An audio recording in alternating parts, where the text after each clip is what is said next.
বাঁধাকপিটা আমি কেটে নিয়েছি, সঙ্গে একটু আলু, কাঁচা লঙ্কা, আদা আর টমেটো আমি কেটে নিয়েছি। জিরেটা আমি শিলের উপরে দিচ্ছি, দিয়ে জিরেটাকে আমি পেস্ট করে নিলাম। এবার আমি আদাটাকেও পেস্ট করে নেব এর সঙ্গে, একই সঙ্গে। আমার পেস্ট কিন্তু কমপ্লিট হয়ে গেছে। আমি এবার এটাকে পুরোপুরি এক জায়গাতে করে নেব, এক জায়গাতে করে তারপরে আমি এটাকে তুলে নেব শিলের থেকে।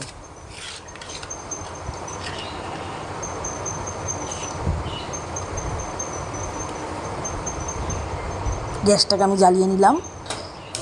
দেখো, এবার আমি কড়াইটা বসিয়ে দেব। কড়াইটা বসানো আমার হয়ে গেল। আমি এর মধ্যে এবার একটু সরষের তেল দিয়ে দেব। পরিমাণ মতন আমি তেল দিয়ে দিলাম। এবার তেলটা তাতা হলে আমি আলুগুলো ছেড়ে দিলাম।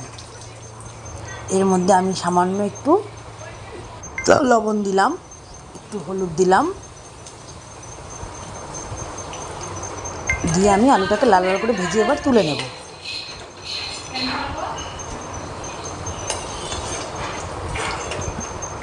এর মধ্যে আমি একটু জিরা, তেজপাতা, শুকনো লঙ্কা ফোড়নে দিলাম,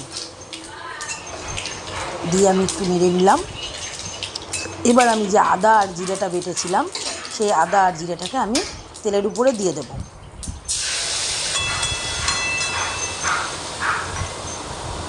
এবার এটা একটু নেড়ে নিয়ে এর মধ্যে আমি স্বাদ মতন লবণ, যে যেমন খাও, স্বাদ মতন হলুদ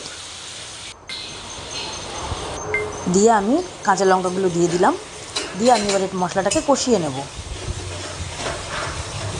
দেখো, মশলাটা আমার কষানো হয়ে গেছে। আমি এর মধ্যে আলু দিয়ে দিলাম, দিয়ে আমি আলুগুলো নেড়ে চেড়ে এবার আমি এর মধ্যে বাঁধাকপিগুলোকে দিয়ে দেবো। যে আমার কাটা বাঁধাকপিটা ছিল, সেই বাঁধাকপিটা আমি দিয়ে দিলাম।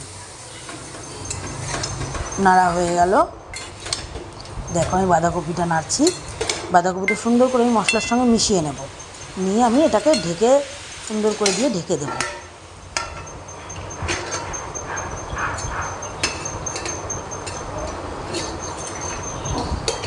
আমি ঢাকনাটাকে তুলে এবার একটু বাঁধাকপিটাকে আমি নেড়ে নেব।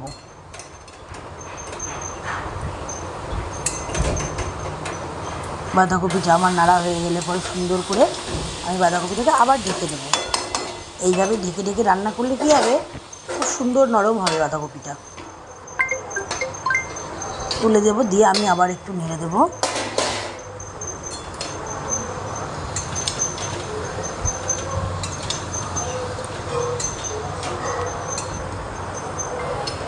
বাঁধাকপিটার মধ্যে আমি টমেটোগুলো কাটা ছিল, আমি ওগুলো দিয়ে দেবো।